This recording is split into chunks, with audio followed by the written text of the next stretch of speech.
UPSC. Today, we have with us our esteemed speaker, Professor Om Prakash Misra, Professor and ex-HOD of the Department of International Relations, Jadavpur University, who is going to speak on the latest crisis in Afghanistan. Before we begin, I would like to request our principal, sir, Dr. Indranil Kaur, to inaugurate the session. Over to you, sir. A very good evening to everybody. Well, thank you, Paulomi. It is a wonderful occasion when we understand and think about the latest situation of the international conditions based on the understanding of our informations, whatever we receive on various information media.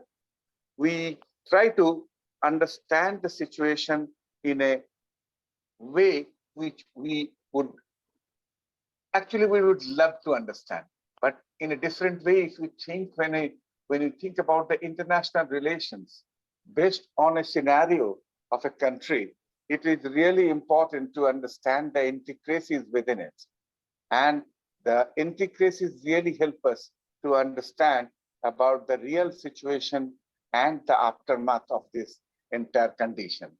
And I feel that at this point of time, Dr. Om Prakash Misra is the best person in this hour to give us a proper understanding about the whole situation based on the present condition of Afghanistan and the international implications thereupon. I am really elated to understand that Dr. Om Prakash Misra has consented to be our speaker today and help our students and the associates to understand about the situation prevailing in Afghanistan and its implications. I thank Dr. Misra for being with us. Thank you, and he is always a very helping person for the students, and I understand he's a very popular teacher. Hopefully, he will be really enlightening us about the situation today. Thank you, sir, for being with us today. Thank you, sir. I think it is Navamita now. You can progress with the program. Thank you. Thank you very much, sir. Thank you for your support. Now, I request my colleague, Dr. Paromita Chakraborty, to introduce our esteemed speaker. Over to you, Dr. Paromita Chakraborty.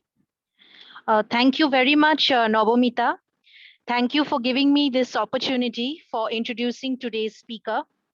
Good afternoon, everybody. It's a great pleasure for me to introduce Professor Om Prakash Misra. Professor Misra is a professor of International Relations, Jadavpur University, Kolkata. He was the head of the Department of International Relations in Jadavpur University and is the founder coordinator of the Center for Refugee Studies. He was also the Pro-Vice Chancellor of Indira Gandhi National Open University, New Delhi. He supervised the research work of a number of PhD and MPhil scholars and has published and lectured extensively on issues relating to foreign policy, national security, political economy, United Nations, human rights, forced migration, etc. Professor Misra also serves in different capacities in various committees, expert groups, and is regularly consulted on policy and governance issues, and also extensively consulted by the UGC and Distance Education Council on educational institutions, instructions, and regulations. Professor Misra also founded the Global India Foundation in 2006. He was a member of the National Security Advisory Board. He is a member now of India International Center, Executive Council member of Maulana Abul Kalam Azad Institute of Asian Studies, and member Board of Governors, MDI Gurgaon, etc. Professor Misra has also been invited by many top teaching and research institutes and national and international NGOs. He has been invited to countries including USA, Canada, China, UK, South Korea, Bangladesh, Mauritius, Australia, Nepal, Uzbekistan, Russia, Kyrgyzstan, Tajikistan, Japan, Vietnam, etc., for various academic assignments. He has also appeared in various news and current affairs programs in BBC, Doordarshan, Lok Sabha TV, and other national and regional channels. He is also regularly consulted on policy and governance issues by a number of government departments, academic research institutes, and NGOs across this country. So without further delay, I would like to invite Professor Om Prakash Mishra to deliver his lecture. Over to you, sir.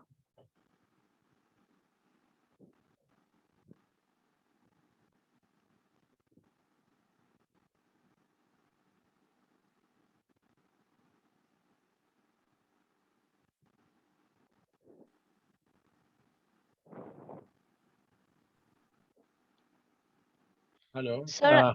If I'm audible now? Yes, sir, you're audible, sir. All right. I think that this is a different type of a setup.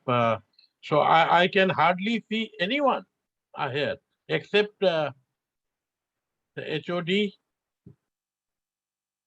Is that normal, or if there is an audience also? Yes, sir. There are large number of audience here. We can actually they are listening. Yeah, actually, if we show the video, they come in the video, then it amount of data consumption will be more. So that is the reason normally they keep it off. The video is off, but the audio is on for everybody. And video is on only for two persons here? No. They have switched on. If you can, if actually normally the video is on for the speaker. Oh, well, that is fine. I have been doing it almost every day in one place or the other. And it just, it is a little awkward for me not to see the audience, even if, of course, the number would be small because not everybody fits in on the screen. Well, anyway, I can see two persons. I heard you, Dr. Kaur. Yes, sir. Thank you very much. I heard you, but one second. I'm in a class. I cannot talk. Only after 5 o'clock.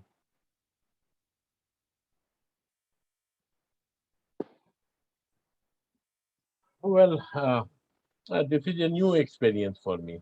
But then actually I am doing it almost every second day. So you have a very different format, and it looks well, it's fine. So we cannot have even 15-20 people here on the screen? Yes, sir. We can ask people to come out, show them in the switch on their video, then it will be all right. There is no problem.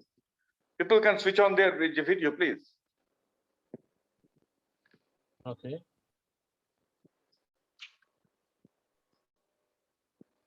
At least the teaching and the faculty members who are the co-host, I request everybody to switch on the video, please.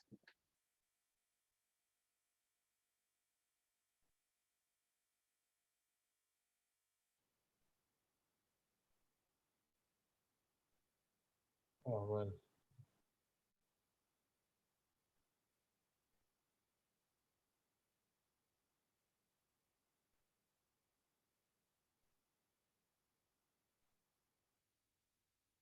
Yeah, I can see there are 73 participants. Yes, sir. Except even I don't see Debjani Ghoshal. Where is Dr. Debjani Ghoshal? Is she there? Yes, yes. Debjani is there, sir. Anyways, I would not burden you or bother you anymore on this particular aspect.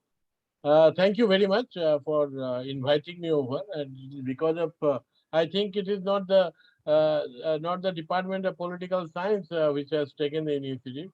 It is the Department of Political Science under the college, and the college principal has taken the initiative, and of course the department is cooperating. And secondly, I'm sure that some other faculty members from maybe different other departments may also be involved. Yes. That's very fine by me. Dr. Kaur, you have asked me to speak on, yes, I can see Devjani Ghoshal now. You have asked me to speak on the crisis in Afghanistan. Yes, sir. And you spoke to me about 15 days earlier. Yes, Crisis sir. in Afghanistan. Now the nature of the crisis in Afghanistan is changing every day. So Yes, sir. basically, the title of the presentation possibly is the latest crisis in Afghanistan, Yes, sir. not the crisis in Afghanistan. But in any case, in order to understand, appreciate, analyze, and to evaluate any set of development affecting, impacting, influencing the course, the political course of a particular country, that would require a more comprehensive, a more integrated understanding of that country, of the different forces involved there, and of course, the changes that may have come about, and what are the implications of the changes that may have come about, or which actually has come about in a significant way in a neighboring country, Afghanistan. And so, therefore, let us focus on Afghanistan, what is going on. In fact, for the last about 2 weeks, 30% of the newspaper coverage across the country, and not only on the in the national newspapers, but also regional newspapers, that involve Afghanistan. Discussion on whole lot of aspects and issues related to Afghanistan. And all this has come to the fore, come before us, especially on, ironically, in a different context, on our Independence Day, on 15th August, when we were celebrating uh, our independence. There was a political pariah, a political force, which also celebrated its entry into Kabul. Taliban, they have been fighting for the last about 20 years after they were ousted from power in that country in 2001. But then for the last about 20 years, the Taliban group, they have attempted to take over power in Afghanistan. And for that, they have been making their preparations. And that preparation actually became successful on 15th August this year, when they could successfully and almost without any obstruction, without any resistance, they entered Kabul. And Kabul is very important because you see, Afghanistan, so far as population is concerned, it is actually 1/3 of West Bengal. So far as population is concerned, it's 1/3 of West Bengal. So in Afghanistan, there are about 33 million people, 3 crore and 30 lakhs. And the Kabul is the biggest city of Afghanistan. It is a very, very big city, and it actually has almost 15% plus population of Afghanistan in Kabul itself. So therefore, when Taliban, they have entered Kabul without facing any resistance, it was a foregone conclusion that they have now been able to come over and occupy the center stage in the country, where they were ousted as the ruling group back in 2001. আচ্ছা sir, আমি কি ইংরেজিতেই বলবো না বাংলাতে বললে সুবিধা হবে বেশি? কোনো অসুবিধা নেই স্যার, এনি বাংলাতেই বলুন, কোনো অসুবিধা নেই, নো প্রবলেম। আমার ইংরেজি বলতে আমার সুবিধা বেশি হয়, তবে at the না same time I am ইংরেজি বাংলা যেটা।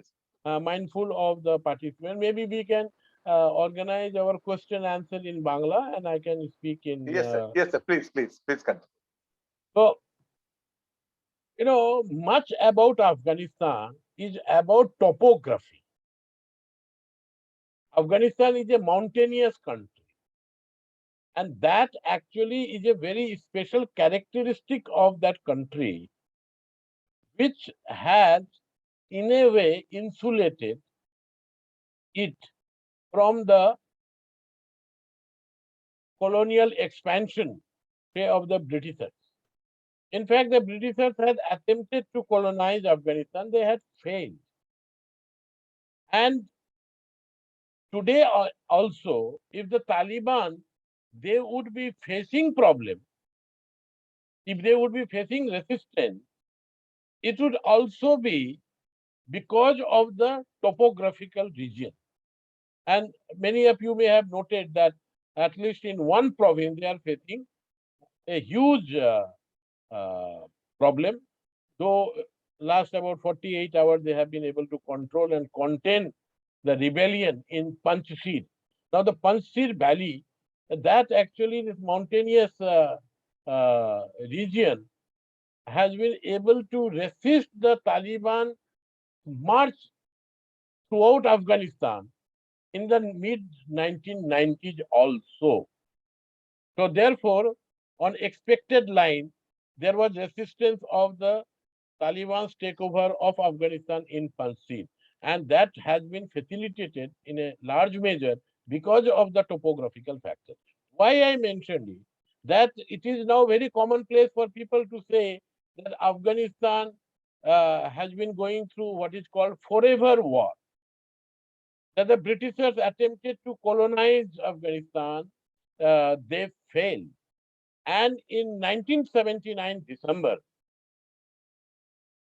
Soviet Union marched its troops inside Afghanistan, where they continued to be there for almost 8-9 years. So Soviet Union, the superpower, one of the biggest political security power of the world, they went into Afghanistan and they could not sustain their rule. In fact, Soviet Union disintegrated, as we do know, but before that, they pulled themselves out of Afghanistan because Afghanistan was not only costly in economic terms or in security terms, but it was also very costly in terms of the severe setback that the Soviet forces actually were receiving from the Mujahideen. Now, Mujahideen means freedom fighters. Now, who are these freedom fighters? All those who were opposed to the communist takeover of Afghanistan in 1978, they came to be referred to as Mujahideen. But soon this Mujahideen became a symbol of courage. It is a symbol of nationalist feeling because now it is not the local or national communists that the Mujahideens were opposing. Now, after 1979 December, it is the Soviet Union that they were opposing. And who were supporting the Mujahideens? Mujahideens were supported by the unique topography of Afghanistan. That actually gave a huge leeway to all the forces that were opposed to the communists. And here, Pakistan played a very, very important role. Pakistan being a country which is a border country, which has extensive border with Afghanistan, played a very crucial role in helping the Mujahideens. And the Pakistanis were supported both in terms of financial assistance as well as in terms of war chest, I mean the equipment, weapon by the Americans. Chinese, they also were supporting the Mujahideens. And not only that, quite a few countries other than America and Pakistan and China and quite a few Muslim countries, they were also supporting the Mujahideens. And the Mujahideens were eventually successful. Soviet Union got itself out. Later on, Soviet Union disintegrated. But then, now the Mujahideens were fighting among themselves. And that, of course, we see that new governments were established in Afghanistan. And these governments did not last long because one section of the Mujahideen, those who were extremists, those who believed in certain fundamentalist values, they became much more prominent, and eventually they are the one who came to occupy political power in Afghanistan. That happened in 1996. Now, those who came to power in Afghanistan in 1996, they were referred to as Taliban. Talib means education. So most of these people who were now the governing class of Afghanistan, they had received their talim, their education in the madrasas in the border areas of Afghanistan and Pakistan. A huge number of people, they had become refugees in the 1980s. And most of these refugees, they had to travel to Pakistan. And a large number of them, they also had to travel to Iran. Now, these are the two countries which are closest to Afghanistan. So these are the two countries, Pakistan and Iran. They had the biggest burden to shoulder the refugee influx from Afghanistan. And since Pakistan was very much in favor of supporting the more extremist elements among the Mujahideens, so Pakistan took the lead in empowering these people, and which eventually led to a situation whereby Taliban came to power in 1996. Now, once the Taliban came to power, they decided to implement their very age-old medieval obscurantism and views and their value system. So much was the atrocity perpetrated by the Taliban regime in Afghanistan that all the progress that the Afghan had made, that actually were crushed. Every one of us know very well that what the Taliban view is. Somebody wants to say something? I see the hands raised. If anyone wants to ask a question or something, Paromita or Devjani, because I see hands raised. Okay, all right. So Taliban, they implemented their obscurantist views point, and they did it in such a ghastly way, in such a medieval way, that the entire world had isolated the Taliban. But then the Taliban, of course, they were continuing with their fundamentalist extremist ideology, so much so that they decided and they implemented the use of terrorism. And that they did with regard to many different parts of the country. And then eventually what happened, as we all know, 9/11 happened. The attack on the United States of America. And tomorrow is the 20th anniversary of 9/11. 11th September 2001. That the Al-Qaeda terrorists based out of Afghanistan, enjoying the support, sanctuary of the Taliban government in Afghanistan, they used American airliners, converted these airliners as a weapon of attack against the high value target in the United States of America, which was a huge something, because This was after 60 years of Japan's attack on the United States of America. United States of America, if you want to know America, you have to know the geography. Geographically, America is well protected. No country can actually go and attack America or fight a war on the American soil because of the ocean, because of the Pacific, because of the Atlantic.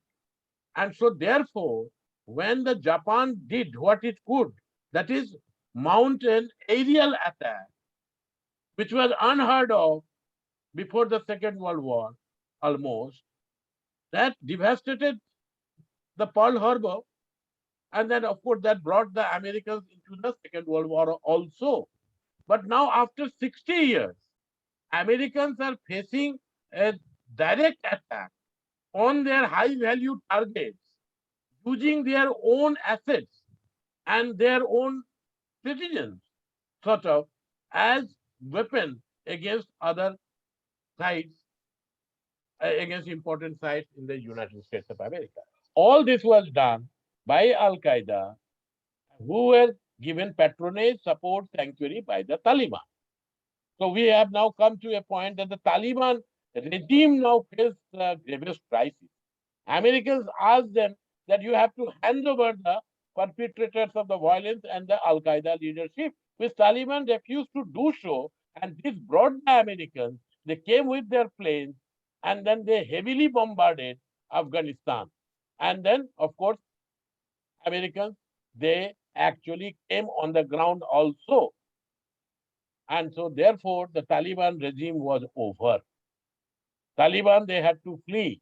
They had to flee, and now effectively now there was an American-based government in Afghanistan in 2001 onwards. With what result? Now you have a government has been declared, but then this government is a government which is supported by the Americans. This government is also supported by many other countries. This government is supported by India. This government is supported by China. It is government supported by Pakistan and Russia and so on and so forth. So the past 20 years, we have seen quite a few governments, but broadly under the support and patronage of the American forces, which actually were stationed in Afghanistan. And they were fighting any offensive which the Taliban could launch from their various hideouts. So therefore, some sort of a fight was going on against the Taliban, led by the Americans. And what Americans did was that also to help inaugurate a new constitution for Afghanistan, to chart out a path of economic development for Afghanistan, to create Afghanistan National Security Forces, attempted to reform the bureaucracy in Afghanistan, attempted to expand the educational facility in Afghanistan. So all this was being done by the Americans through the government of Afghanistan and with the support of many countries, including our own country. We have heavily invested in Afghanistan because a peaceful Afghanistan, a stable Afghanistan is in India's interest. And so therefore, we were also very heavily invested in the Afghan government, and the last president was Mr. Ghani. But then we heard in the month of July that American troops are going to be withdrawn. And the new president of America, Joe Biden, he also announced a date. First, he had said that on the 20th anniversary of the 9/11, American troops will leave Afghanistan. Then he advanced the last date and pegged that at 31st of August. And so, as soon as the Americans announced the deadline, it was very clear that the Taliban might stage a comeback. But the hope was that in between, Afghan National Security Forces, they are very much in control of Afghanistan. They will fight the Taliban. And there were discussions that were held by the Americans with the Taliban leadership as well as the Afghan government. And many countries were also involved in these discussions, including China and Russia and some of the other neighbors of Afghanistan, like Turkmenistan, and then you also have Tajikistan and you have Uzbekistan. So all these countries were also involved, and these talks were held in Doha, which is the capital of Qatar. Now everybody has been blaming Joe Biden, that Joe Biden has failed, America has surrendered, America had to withdraw. It is not all that simple. In fact, President Obama, who was president of the United States of America from 2008 to 2012, and from again 2012 to 2016, during his second term, President Obama actually started talking in terms of withdrawal from Afghanistan. Americans felt that their work is over. Taliban have been ousted. New government is in place. New security forces have been created. Why should Americans keep on losing their money? Why should they keep on losing their personnel in a war which possibly they cannot also win in a decisive way? So Obama was the one who actually started the process. And when President Trump came to power, he actually took it forward. So I have said that Obama proposed, Trump agreed, and Biden has formalized. So therefore, many people, especially in America, who are blaming Biden, they are forgetting that it was actually a policy that they were trying to implement 7-8 years. Obama was a Democrat and Trump was a Republican and Biden is a Democrat. So therefore, you can see that there is a consensus in America, public opinion, to withdraw. Now the question is that how they have withdrawn, what type of negotiations they carried out. This is where there are certain questions that had been raised. That why Biden was in such a great hurry, why he did not negotiate very well with the Taliban. How come that the Taliban did not face any resistance? What happened to the Afghan National Security Forces? And how come that the president of Afghanistan, he actually writes a Facebook message and says that I am leaving because if I stay back, there will be bloodshed and Afghans are going to be killed. And so therefore, the Taliban had no problem entering Kabul.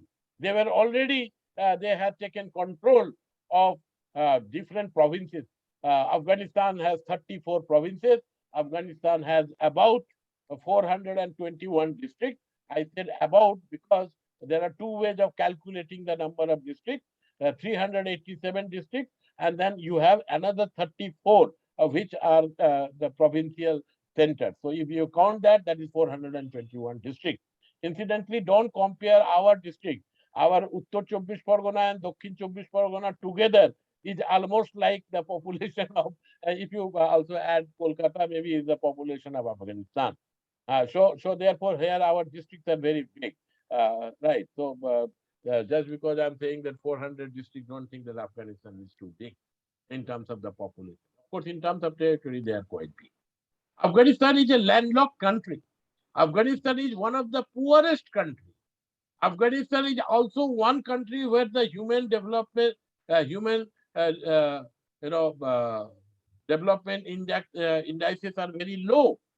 And Afghanistan is also one country where actually every sixth person has either been displaced or has been killed or has been injured because of the war that is going on.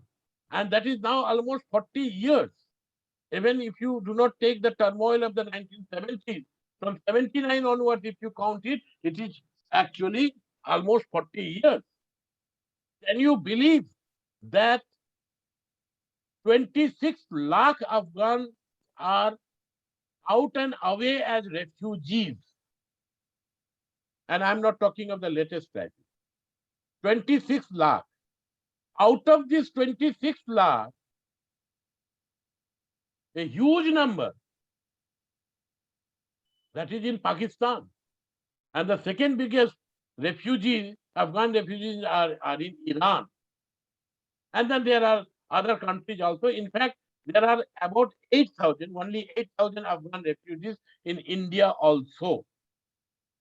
Though they have not been given the refugee status by government of India, but then they are recognized as refugees by the temporary office of the UN High Commissioner for Refugees in India, situated in New Delhi. Now, I said that 2.6 lakh million people as refugees. But let me also tell you, there are 3.5 million Afghans who are internal refugees, internally displaced people. So together, this 2.6 and 3.5, that is 6.1, which is 60 lakh people are actually displaced people in Afghanistan. And that is almost about 20% of the Afghanistan population. So the country actually has been very unfortunate because of the very complex nature of the problematic that the society has faced. Now let me take you to a different scenario. It is a very popular post in some of the Facebook and Twitter I have saw that the Afghan women in the 1960s, they are free, they are independent. Some of them, they are smoking and they are walking the street of Kabul in 1960, 60 years back. And now the girls' education is going to be prohibited almost. Yesterday, Taliban has announced their cabinet without any women. And Taliban government has said that there is no place for women in politics. They should give birth. This has happened yesterday. And Afghan women who actually enjoyed an iota of, who enjoyed freedom in the 1960s, they actually have gone through such a horrible phases in the 1980s and the 1990s. But for the last 20 years, Afghan girls were going to school. They were participating in beauty contests. They were university professors. They were in the journalistic field. And all of a sudden now, again, all these progressive measures which Afghanistan was testing, experimenting with successfully past 20 years is now all going to go out and away. Not only also the Shia, the cabinet doesn't have any Shia representative. It is the Sunnis who have the control, and also the extremist section of the Sunni. Many Muslims belonging to different sects, they are not recognized well by the Taliban. Hazaras, they are a minority. And then they are always at loggerhead. They were tortured. Vicious attacks were mounted against them during the Taliban regime in the past. So now many people were hoping that this time the Taliban will be different, because this Taliban will need international recognition. This Taliban will need international seat in the United Nations, support from the Americans, support from various countries. And so therefore there was some hope that this Taliban will be different. But no, this Taliban is going to be as regressive as they were at a point of time when they were in power. This Taliban, of course, I must say, this Taliban actually has not unleashed the type of violence which actually was witnessed earlier. Last time, the president of Afghanistan, he was shot and publicly hanged.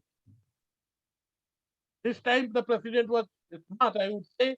Ghani has fled.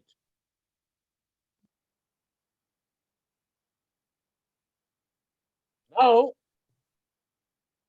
what is the implication of all this is happening? We are concerned. We have invested a lot. We cannot have an unstable Afghanistan. We cannot have a Afghanistan where terrorists are given sanctuary. We cannot have an Afghanistan which is controlled, monitored by Pakistan. And we cannot have an Afghanistan where Taliban is in power. And if that be so, then all our interest and ambitions in terms of economic expansion through Iran and Chabahar port, all that is going to take a hit. And we are also concerned that it is a possibility that certain destabilization attempts might be made in our Kashmir. There have been certain utterances of the Taliban in the past. And then we have also seen that how in the 1990s especially, the Kashmir actually has suffered a lot because of the foreign mercenaries. And many of them, they of course had the support of the Pakistan, but then there was also an Afghanistan connection. Now, how the Taliban have survived all these 20 years? Because they indulge themselves, they involve themselves in drug trafficking. And this drug menace has reached Pakistan. The drug menace has also reached to a certain extent Iran.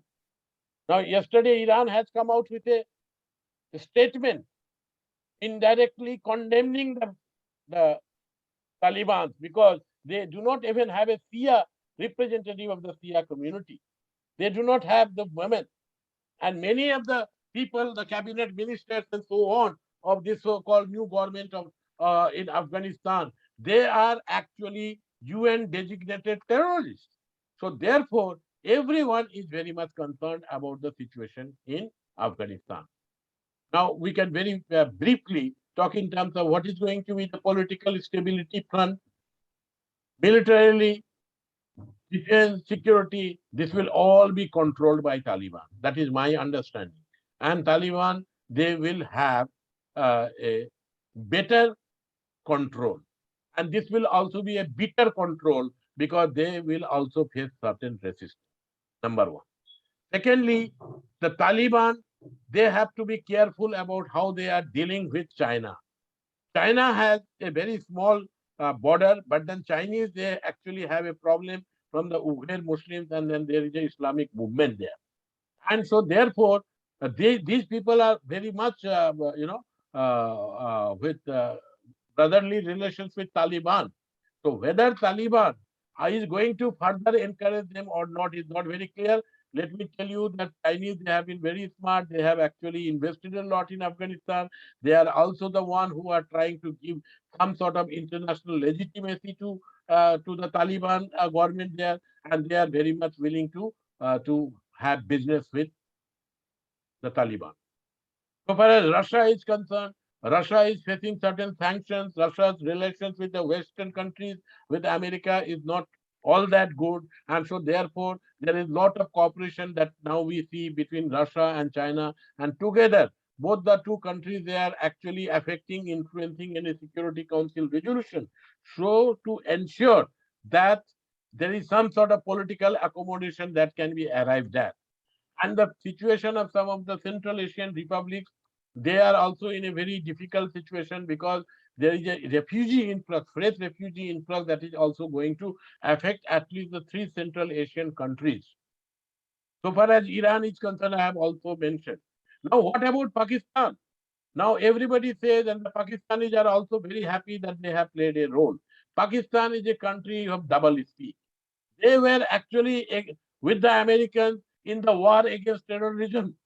But at the same time, they were the one who were giving sanctuary to Taliban also. So even while the Taliban actually had to get out, the Taliban leadership, they were getting all types of support in Pakistan. So Pakistan actually is the biggest winner, so to speak, in Afghanistan. But is that so?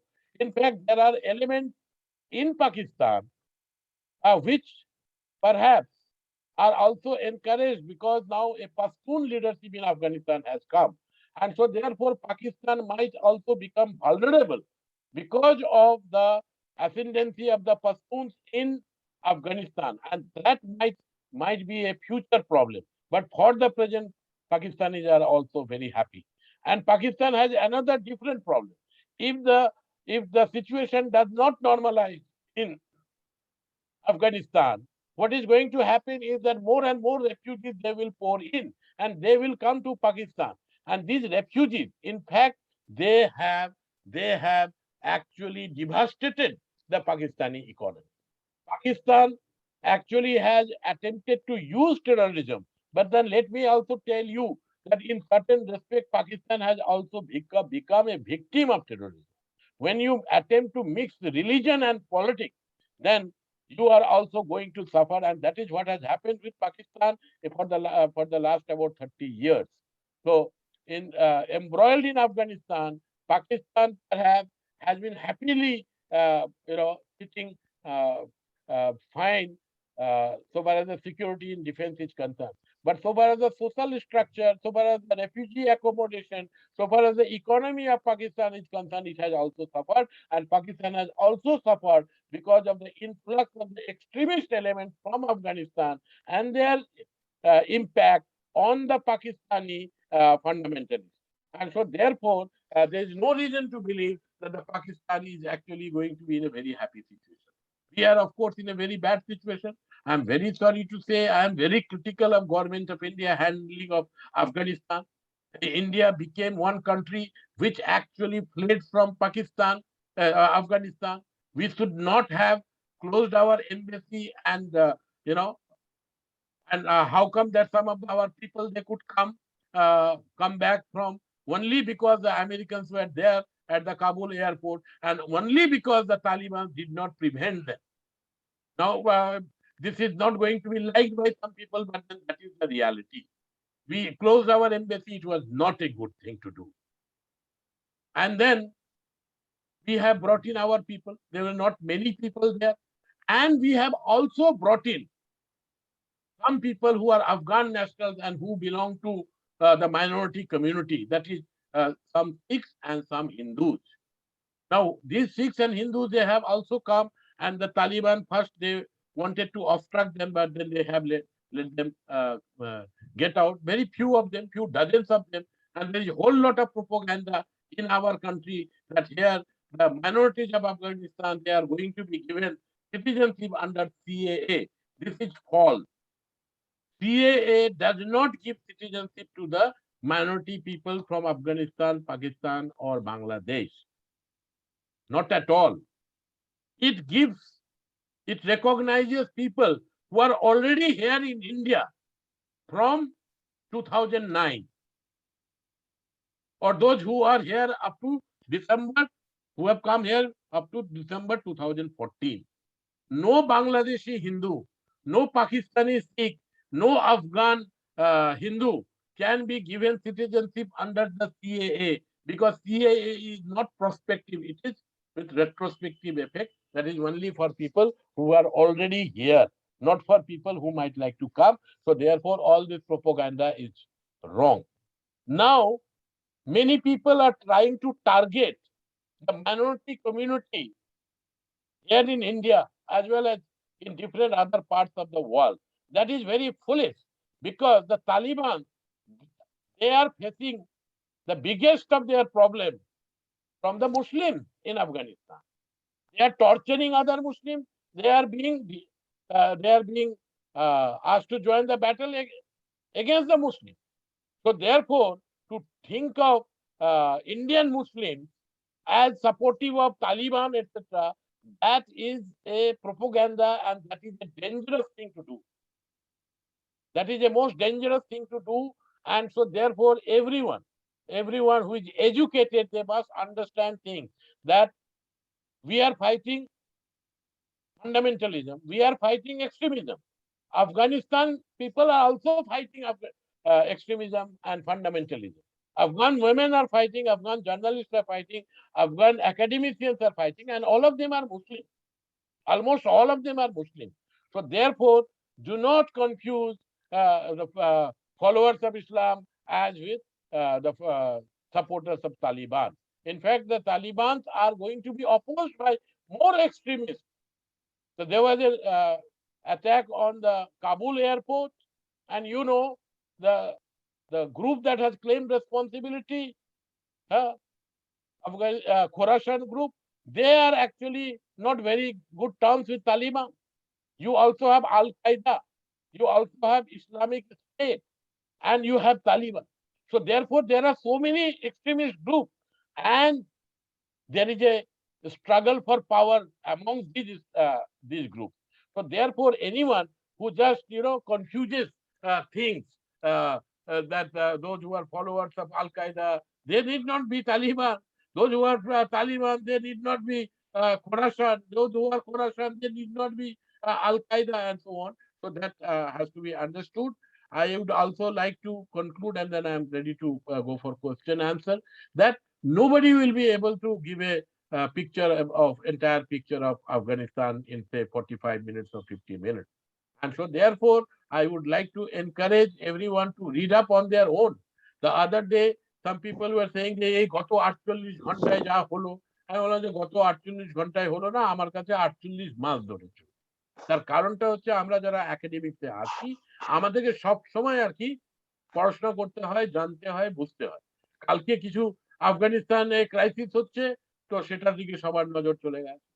এখন পরশুদিন সোমালিয়াতে কিছু হবে, আবার সবার নজর যাবে। তো যারা কারেন্ট অ্যাফেয়ার্স নিয়ে থাকে অবশ্যই গুরুত্বপূর্ণ, কিন্তু পাশাপাশি তারা এক একটা করে টপিক আসবে, নিজেদেরকে আর কি বিশেষজ্ঞ ভাবার কোনো কারণ নেই। একটু তার জন্য পড়াশোনা করাটা ভালো হবে, এবং তাই জন্য আজকাল আমি দেখি যে সবাই সব হয়তো ভাবছেন যে তারও তো অনেক বিষয় নিয়ে বলে। আচ্ছা, আমি অনেক কিছু বিষয় নিয়ে বলি, আমার তার পেছনে সব বিষয় নিয়ে পড়াশোনা আছে। আজকে উত্তরপ্রদেশের ইলেকশন নিয়ে বললাম, এবং যারা শুনলো তারা বলল যে যাই হোক।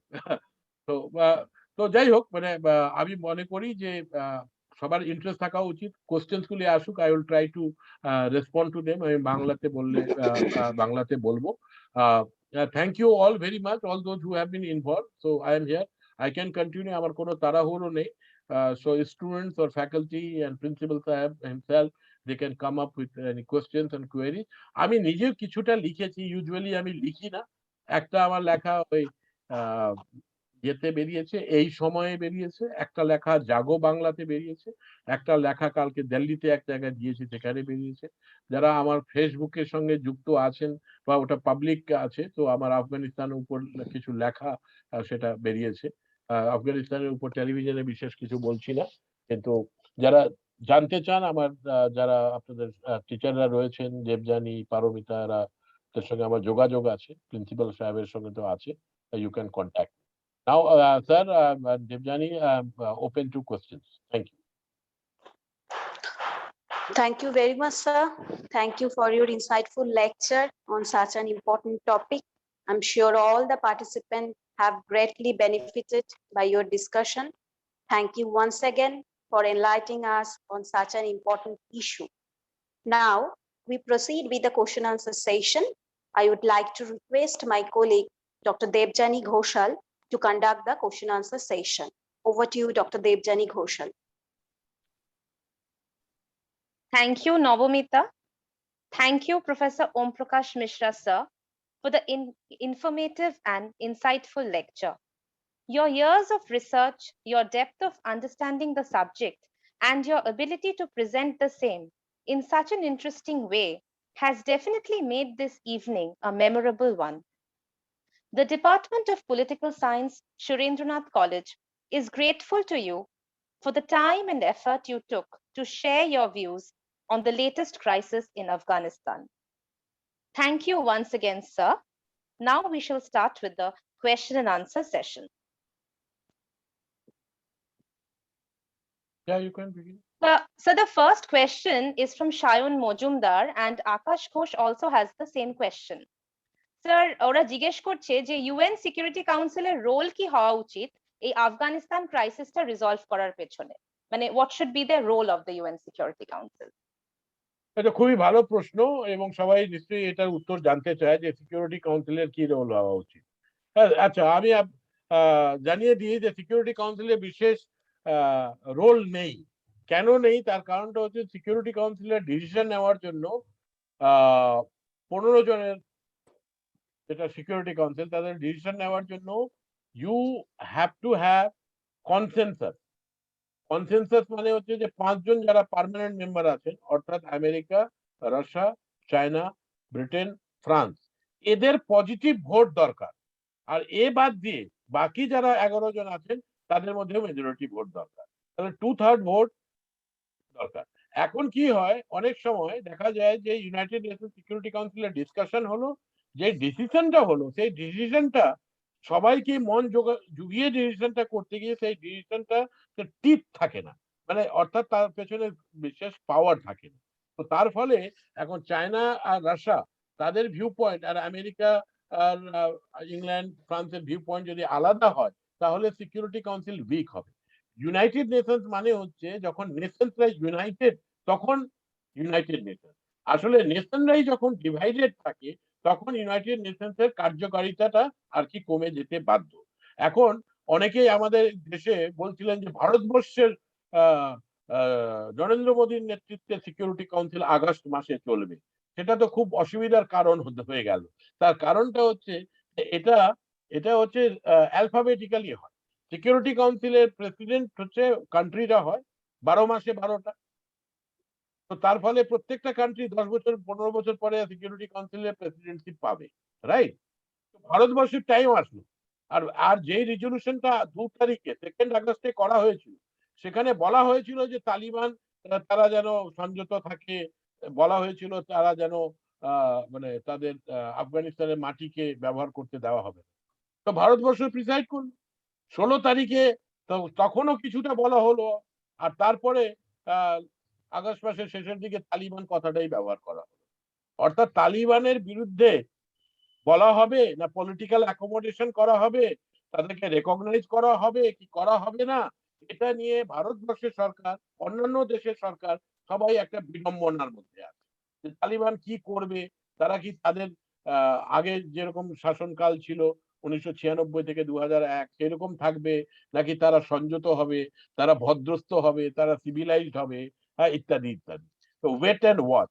কিন্তু এই ওয়েট অ্যান্ড ওয়াচ এম্বারাসমেন্ট হয়ে গেছে, তাই জন্য আমি একটা আর্টিকেল লিখেছি, wait and watch embarrassment for India in Afghanistan. তো এখন এই ওয়েট অ্যান্ড ওয়াচ করতে আমাদের দেশের বড় রকমের সমস্যা হচ্ছে যে আমাদেরকে যে দোহাতে যে মিটিং গুলি হয়েছে তালিবানের সঙ্গে নেগোসিয়েশন, আফগান গভর্নমেন্ট, তাতে সবাইকে ইনক্লুড করেছে, ইন্ডিয়াকে ইনক্লুডই করে, কেন কি পাকিস্তান ন্যাচারালি ইনক্লুড করতে দেবে না। আবার এটা আমাদের বিদেশ নীতির একটা ব্যর্থতার দিক বলে আমি মনে করি, যে আমরা আর কি আলোচনার টেবিলে আমাদের জায়গা হয়নি। তো সেটা আর কি খুব একটা ভালো কিছু বড় ব্যাপার নয়। তবে এটাও ঠিক যে ভারতবর্ষের বিদেশ নীতি যেভাবে পরিচালিত হচ্ছে এবং তাতে আমাদের জাতীয় স্বার্থ আর আমাদের জাতীয় নিরাপত্তা দুটো আর কি সুসংহত না হয়ে সেটা কিন্তু ব্যথিত হয়েছে, আর সেটা কিন্তু বাধাপ্রাপ্ত হয়েছে। Thank you sir. Sir next কোয়েশ্চেনটা করেছে শাকিল সর্দার। স্যার ও জানতে চাইছে যে আফগান নারীদের ভবিষ্যৎ কি, এই তালিবান আসার পর এখন আফগান নারীদের ভবিষ্যৎ কি? এই প্রশ্নের উত্তর আমি কি করে দেব? অবশ্যই এবার কি স্ত্রী আর পুরুষ, নারী আর পুরুষ মিলেই আর কি একটা সংসার, সেটাই মানব সভ্যতা। আজকে আজকে এত বছরের ইভলিউশনের পরে উই বিলিভ ইন ইকুয়ালিটি। আমাদের দেশে আর কি যেদিন থেকে আমরা স্বাধীনতা লাভ করেছি, আমাদের সংবিধান প্রবর্তিত হয়েছে, নারী পুরুষের সমানাধিকার রয়েছে। পৃথিবীর অনেক দেশে অনেক সময় লেগেছে, কিন্তু ভারতবর্ষে ফ্রম দ্য ডে ওয়ান এটা দেওয়া হয়েছে। আজকে আমাদের পশ্চিমবঙ্গের মুখ্যমন্ত্রী নারী, ভারতবর্ষের প্রধানমন্ত্রী নারী থেকে সব জায়গায়, এখানে যারা হেড অফ দ্য ডিপার্টমেন্ট প্রফেসররা বেশিরভাগ স্টুডেন্টরা। হ্যাঁ, সো দেয়ারফর আফগানিস্তানে এই ধরনের যে মধ্যযুগীয় চিন্তা ভাবনা, এটার বিরুদ্ধে আফগানিস্তানের মানুষকেই লড়তে হবে। সারা পৃথিবী থেকেই আর কি আমরা এটাকে কন্ডেম যতই করি না কেন, আলটিমেট বিচারে আফগানিস্তানের মহিলারা সামনে আসছেন, তারা চেষ্টা করছেন। তবে গুলি বন্দুকের কাছে তাদের সেই চেষ্টাটা কতটা সফল হবে সেটা নিয়ে সন্দেহ রয়েছে। স্যার নেক্সট কোয়েশ্চেনটা করেছে সুযুক্ত ঘোষ। স্যার ও জিজ্ঞেস করছে যে তালিবান টেক ওভার আফগানিস্তানে হওয়ার পরে কি জম্মু এন্ড কাশ্মীরে টেররিস্ট অ্যাক্টিভিটিস আরো বাড়তে পারে? এটার একটা পসিবিলিটি আছে। এটার পসিবিলিটির দিকটা হচ্ছে যে যদিও আফগানিস্তানের সঙ্গে আমাদের কিন্তু ডাইরেক্ট বর্ডার নেই, কিন্তু খুব দূরের না। পাকিস্তানের সঙ্গে আছে, আর পাকিস্তানের সঙ্গে তো বর্ডার প্রবলেম আমাদের রয়েছে। তো এটার ফলে আর কি, যদি আফগানিস্তানের নিরাপত্তা যদি সুনিশ্চিত না হয়, আফগানিস্তানে যদি ডামাডোল পরিস্থিতি থাকে এবং আফগানিস্তানে যদি আলাদা আলাদা রকম গোষ্ঠীতে বিভক্ত হয়ে আহ আহ রক্তাক্ত সংগ্রাম চলতে থাকে, তখন এটা হতেই পারে যে এখানে একটা পলিটিক্যাল ভ্যাকিউম, সেই জায়গাকে কেউ না কেউ ফিল আপ করতে চাইবে এক অপরের কে টেক্কা দিতে গিয়ে আর কি। তারা তাই জন্য আফগানিস্তানের শক্তপোক্ত গভর্নমেন্ট থাকলে সুবিধা, so that the world can negotiate with them. কিন্তু সেখানে যদি আলাদা আলাদা গ্রুপে বিভক্ত হয়ে, গোষ্ঠীতে বিভক্ত হয়ে আর কি রক্তক্ষয়ী সংগ্রাম শুরু হয়, যেটা হওয়ার পসিবিলিটি রয়েছে, তাহলে তার একটা নেগেটিভ দিক পাকিস্তানের উপরও পড়বে আমি বলছি, আর ওটা অতি অবশ্যই ভারতের উপর পড়বে। তাই জন্য আমাদের অতি অবশ্যই অনেক বেশি সাবধানী থাকতে হবে। আর এই কারণের জন্য আফগানিস্তানের সঙ্গে আমরা সবসময় বন্ধুত্ব করার চেষ্টা করেছি। এই কারণের জন্যই গত 20 বছর ধরে আমরা আফগানিস্তানে এত ইনভেস্টমেন্ট করেছি, এত ইমোশনাল ইনভেস্টমেন্ট করেছি, ইনফ্রাস্ট্রাকচারের ইনভেস্টমেন্ট করেছি, আমরা ওখানকার মানুষদেরকে লেখাপড়াতে সাহায্য করেছি। ইনফ্যাক্ট আমাদের একটা ছাত্র 2012 সাল ব্যাচের, সে ওখানে ফেসে রয়েছে, ও গাড়ি কাজ করতো, বারবার করে অ্যাপিল করছে। আমাদের দেশের এটা এখন দুর্ভাগ্য যে আমরা তালিবানকে যারা ফাইট করছে তাদেরকে আমরা আশ্রয় দিতে রাজি হচ্ছি না। আমরা কেন আশ্রয় দিতে রাজি হচ্ছি না? কেন কি সেরকম কোনো আইন নেই। আর আমাদের দেশে বর্তমান পরিস্থিতিটা খুবই ভয়ঙ্কর, যেখানে মনে করা হচ্ছে যে যদি নির্দিষ্ট কোনো কমিউনিটি, তাদেরকে আশ্রয় দেওয়া হবে না, তাই জন্য রোহিঙ্গারা আশ্রয় পাবে না, যদিও তারা মাইনরিটি মিয়ানমারে। এবং আমরা মনে করি যে হাজারাদেরকে আশ্রয় দেবো না, কারণ কি তারা মাইনরিটি কিন্তু তারা মুসলিম। তো এইরকম অসুবিধার জায়গাগুলি রয়েছে। স্যার, নেক্সট কোয়েশ্চেনটা করেছে রোহিত ঘোষ। ও জানতে চাইছে যে তালিবান ফোর্সরা এত তাড়াতাড়ি আফগানিস্তান দখল করতে কি করে সক্রিয় হলো? না, ওটা হচ্ছে যে রোহিত বা অন্যান্যরা তারা খেয়াল রাখছিল না।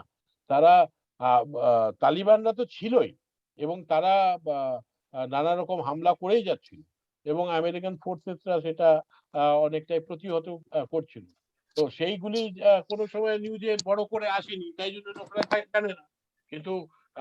কিন্তু তালিবানরা তো পুরো জুলাই মাস তারা বিভিন্ন প্রভিন্স গুলিকে ক্যাপচার করেছে। তারা একসময় শাসন ক্ষমতায় ছিল, তাদেরও সাপোর্ট বেস রয়েছে, এবং তারা আর কি খুব সহজেই আর কি, তাই জন্য যেহেতু ওদেরকে রেসিস্ট করতো, বাইডেনও ভেবেছিলেন রেসিস্ট করবে আফগান ন্যাশনাল ফোর্স, তারা নিজেরাই হাওয়া হয়ে গেল, কারণ কি প্রেসিডেন্ট নিজেই পালিয়ে গেলেন, এবং তার ফলে আফগান ন্যাশনাল ফোর্সে অনেকেই সারেন্ডার করলো, অনেকেই তারা আর কি ঠিক করলো যে তারা ফাইট করবে না। অনেকে হয়তো ফাইট করবে, এখন তারা হয়তো ওয়েট করছে, হয়তো রিগ্রুপিং করছে, তারা হয়তো ফাইট করবে। কিন্তু তালিবান তাদের, আমি আগেই বললাম যে ড্রাগের ব্যবসার সঙ্গে তারা যুক্ত, তারপরে তারা বেআইনি অস্ত্রশস্ত্রের সঙ্গে তারা যুক্ত, পাকিস্তানের মাধ্যম দিয়ে তারা সাহায্য সহযোগিতা পেয়ে এসেছে, অন্যান্য দেশেও আর কি তালিবানকে গুরুত্ব দিয়েছে। আমেরিকানরা যারা তালিবানকে সরিয়ে দিল, তারা তালিবানদের সঙ্গে আলাপ আলোচনা করেছে, আর এখন তো তার ফলে তারা শাসন ক্ষমতাতেই। তবে আফগানিস্তানের অর্থনৈতিক অবস্থা ভীষণ ভীষণ খারাপ, 72% বিলো পভার্টি লাইন যাকে বলা যায়। এখন ইউএনডিপি গতকালকে বলছে 97% of the Afghan population within 1 year they are going to face extreme poverty, and so therefore the situation is going to be very tough even for the Taliban, যে তারা কিভাবে এটাকে মেনটেন করবে।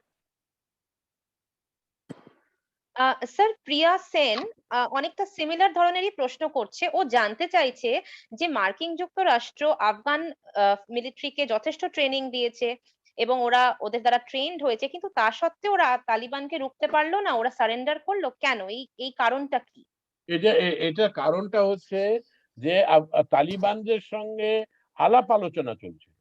তো যখনই আপনি তালিবানের সঙ্গে আলাপ আলোচনা করছেন গত 4-5 বছর ধরে, ট্রাম্পের সময় থেকে, আর যখন সেই সমস্ত আলাপ আলোচনার ভিত্তিতে আবার যারা ধরা পড়ে আছে, জেলে আছে, তাদেরকে আপনি মুক্তিও দিচ্ছেন, তো তার ফলে কি হচ্ছে যে ওখানে শূন্যতা সৃষ্টি হচ্ছে, ওখানে ডিমোরালাইজ হচ্ছে যারা তালিবানকে ফাইট করবে।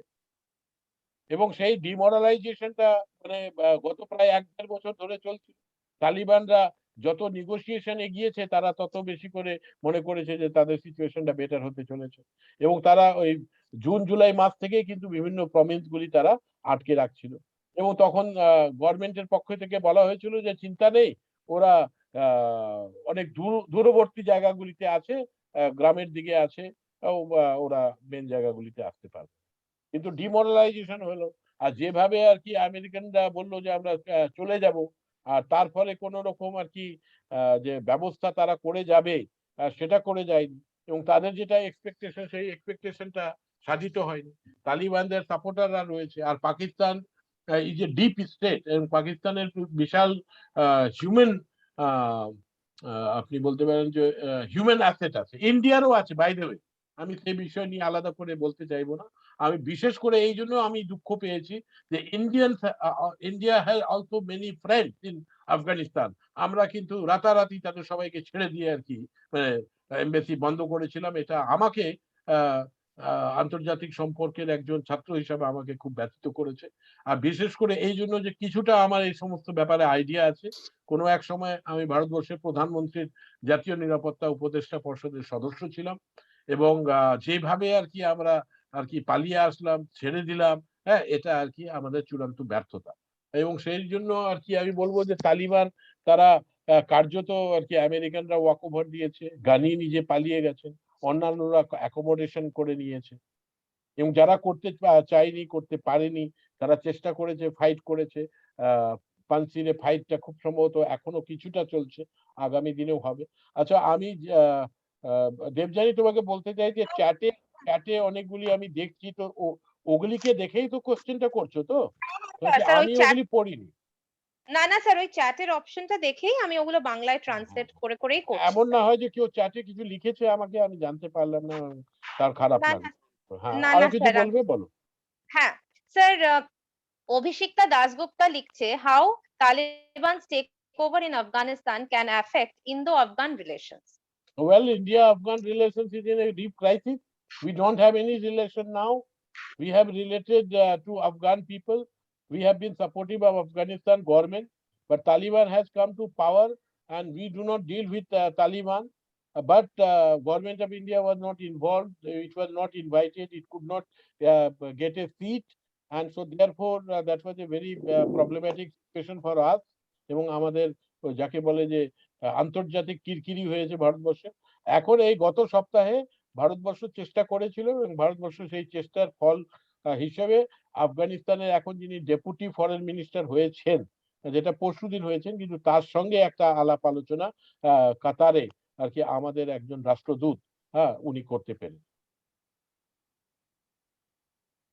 Thank you sir. Sir, next কোয়েশ্চেনটা করেছে কীর্তি সিং। ও জানতে চাইছে যে একজন সাধারণ ভারতীয় নাগরিক কি একজন সাধারণ আফগান নাগরিকের পাশে এই ক্রাইসিস মোমেন্টে দাঁড়াতে পারে, আর যদি দাঁড়াতে পারে কিভাবে দাঁড়াতে পারে? না, এটা খুবই ভালো প্রশ্ন। এই ইনফ্যাক্ট আমরা যারা সবাই খুব চিন্তিত, ব্যথিত, দুঃখিত, এই জায়গাটা আর কি সবাইকেই আর কি আন্দোলিত করেছে, এবং তাই জন্য আমি যিনি এই প্রশ্নটা করেছে তাকে আমি ধন্যবাদ জানাই। তবে এটাও ঠিক যে আমাদের পৃথিবীটা হচ্ছে এই যে world of borders and boundary, passport and visa. তার ফলে আমরা দূর থেকে সহানুভূতি আহ প্রকাশ করতে পারি। আমরা ইউনাইটেড নেশনস এর যে সমস্ত বডি আছে, UN high commissioner for refugees বা ইউএনডিপি, হ্যাঁ, তাদেরকে সাহায্য করতে পারি যারা আফগানিস্তানে কাজ করছে, যারা ইন্টারন্যাশনাল এনজিওরা কাজ করছে তাদেরকে সাহায্য করতে পারি। ভারতবর্ষের এনজিওরা যারা কাজ করার সুযোগ পায়, তাদেরকে আমরা সাহায্য করতে পারি। আমরা ইনডাইরেক্টলি হেল্প করতে পারি। আর দ্বিতীয় যেটা কাজটা আমরা করতে পারি, যে কেন আমরা তালিবান প্রথা বা তালিবানের বিশ্বাসকে ঘৃণা করি, সেটা আমাদেরকে ভালো করে বুঝতে হবে। অর্থাৎ ধর্মান্ধতার বিরুদ্ধে আমাদের কিন্তু চিন্তা ভাবনাটাকে আরো প্রসারিত করতে হবে, আরো জাগ্রত করতে হবে, এবং সেই জায়গাটাকে আরো মজবুত করতে হবে। ভারতবর্ষের মধ্যে আমাদের যে সেকুলার ক্রেডেন্সিয়ালস আছে, আমাদের সেকুলার ট্র্যাডিশন আছে, সেটাকে আরো মজবুত করতে হবে। স্যার, সায়ন মজুমদার জানতে চাইছে যে ইন্ডিয়ার ফরেন পলিসি অপশনস এখন কি কি হতে পারে? এটা যারা ফরেন পলিসি দায়িত্বে আছেন তারা এটা বলবেন। এটা খুব দুরূহ প্রশ্ন। আমার বলাটা ঠিক হবে না। আমি সাধারণভাবে এটা মনে করি যে আফগানিস্তানে স্টেবিলিটি হচ্ছে বেশি দরকার। আফগানিস্তান ভেঙে চুরমার হয়ে গেল, আলাদা আলাদা গোষ্ঠীতে বিভক্ত, এটা ভারতবর্ষের পক্ষে যাবে না। এক, তার ফলে we need a stable Afghanistan. আর দ্বিতীয় হচ্ছে যে ওয়েস্টার্ন কান্ট্রিজরা তারা যদি কোনো অ্যাকোমোডেশন করতে চায় তালিবান গভর্নমেন্টকে, তো সেই দিকে হয়তো আমাদেরকেও চিন্তা ভাবনা করতে হবে। এবং তৃতীয় হচ্ছে যে আফগানিস্তানের কাছে আমাদের কিন্তু চাপে রাখতে হবে ওদেরকে, যে ওদের soil can't be used to do any mischief here on our soil. তো তার ফলে আমাদের সিকিউরিটি তা আরো আরো পোক্ত করতে হবে, আরো চিন্তা ভাবনা যেখানে সুযোগ আছে সেটা করতে হবে। এবং আমার মনে হয় যে ইরানের মতো একটি দেশ এবং সেন্ট্রাল এশিয়ার যে তিনটি দেশের কথা বললাম, এদের সঙ্গে ভারতবর্ষ কিন্তু একসঙ্গে মিলিত হয়ে আফগানিস্তানের উপর চাপ তৈরি করার কৌশল নিতে হবে।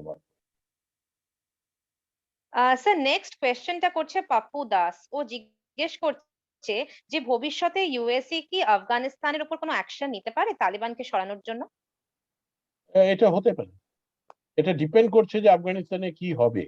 আর আমেরিকানরা তো তারা বলে দিয়েছে, এবং যে তারা, দেখো আমেরিকানরা না ওই ইয়ে করে না, গ্রাউন্ড ব্যাটল তারা ফাইট করতে চায়, কিন্তু এরিয়াল ব্যাটল ফাইট করতে তারা রাজি আছে, তাদের সুপিরিয়রিটি রয়েছে।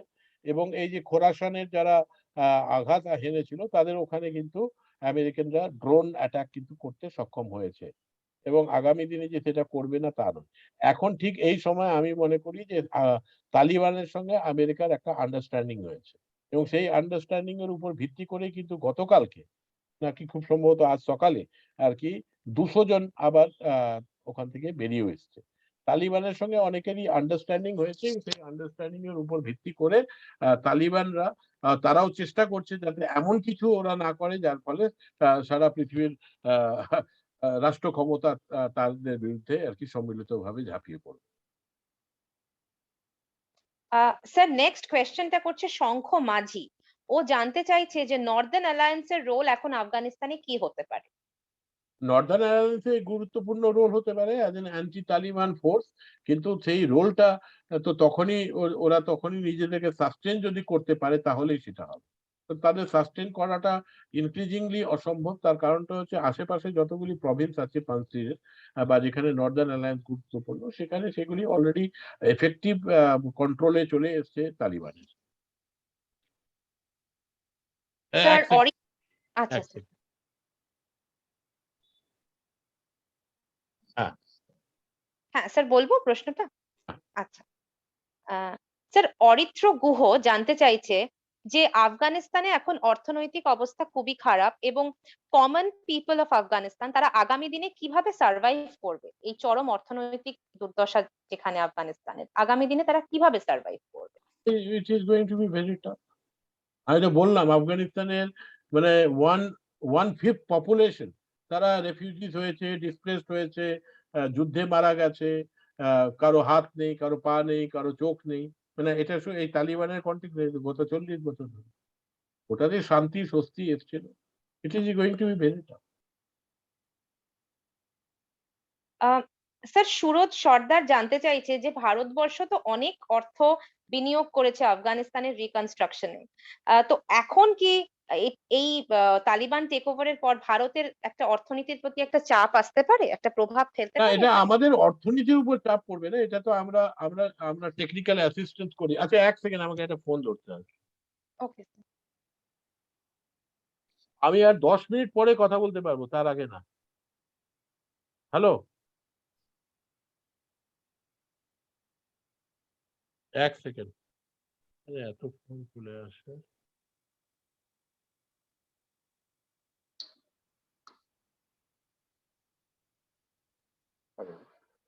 এক সেকেন্ড। হ্যাঁ, হ্যাঁ তুমি হ্যাঁ বলো, প্রশ্নটা বলো।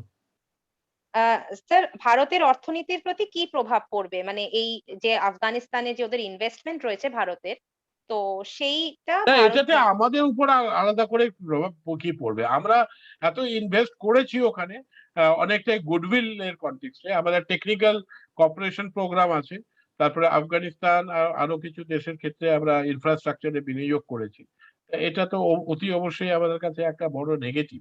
তবে এটাও ঠিক যে তালিবানরা কি এত মূর্খ হবে যে তারা এই সমস্ত ইনফ্রাস্ট্রাকচার গুলিকে নষ্ট করবে? এটা তো ভবিষ্যতই বলা হবে। তো এই ইনফ্রাস্ট্রাকচারকে হয়তো তারা নষ্ট করবে না, কিন্তু তাতে আমাদের আর কোনো লাভ নেই।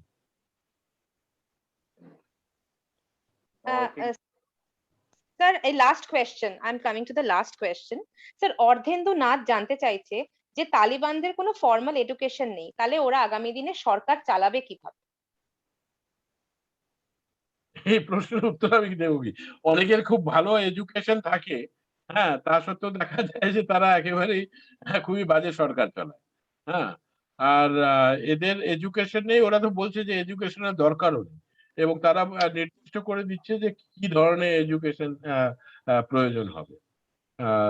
আমাদের তো একই পাড়াতে, একই দেশে, একই সমাজে, একই কলেজে আলাদা আলাদা রকমের মানুষরা ভিন্ন ভিন্ন স্বাদের, ভিন্ন ভিন্ন শিক্ষার প্রতি মনোভাবের উপরে আছে। আফগানিস্তানেও প্রচুর মানুষ আছেন যারা খুব পড়াশোনা করেছেন, অনেকেই আছেন যারা পড়াশোনা করেন না বা পড়াশোনা করতে চান না। স্যার মোটামুটি আমাদের কোয়েশ্চেন সব আমরা মানে দিয়ে নিয়েছি। So we come to the end of the question and answer session. Thank you very much, sir. I'm sure the queries of all the participants have been addressed. Thank you once again, sir. Over to you, Navamita. Thank you, Dr. Debjani Ghoshal. Thank you for conducting the question answer session. I would like to inform all the participants that the feedback link is given in the chat box. Please fill up the feedback form for the e-certificates.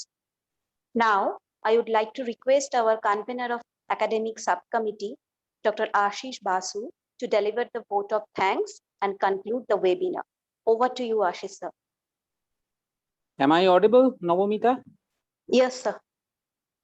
Thank you so much, Navamita, for giving me the. আপনাকে ভালো করে দেখতে পাচ্ছি না, একটু ওই camera ইয়েতে তুলুন। হ্যাঁ, এবার ঠিক আছে, এবার দেখতে পাচ্ছি। হ্যাঁ, ডক্টর বাসু বলুন। Good evening, sir.